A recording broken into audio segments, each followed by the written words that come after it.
বিয়ে বাড়ি কিন্তু আমাদের এখনো ঘোরা শেষ হয়নি, শুধু বিয়েটা খেয়েছি। এবার চলো তাহলে রিসেপশনের জন্য রেডি হওয়া যাক। প্রথমে কিন্তু আমি এদিকে রেডি হয়ে নিচ্ছি, আর এই বেচারি অনেকক্ষণ ধরে রেডি হয়েও পুরো রেডি হতে পারিনি, যেহেতু আমাদের গাড়ি চলে এসেছিলো তাই আর বেশিক্ষণ বাড়িতে রেডি হতে পারিনি। একেবারে সব নিয়ে এসে গাড়িতে বসিয়ে ওকে রেডি করাচ্ছিলাম।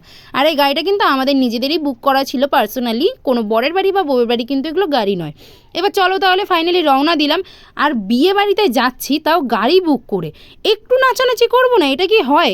আর আমরা কিন্তু একদিক দিয়ে বরযাত্রীও ছিলাম, মানে বিয়েতে মেয়ের বাড়ি থেকে নেমন্তন্ন পেয়েছি আর বৌভাতের জন্য ছেলের বাড়ি থেকে নেমন্তন্ন পেয়েছিলাম।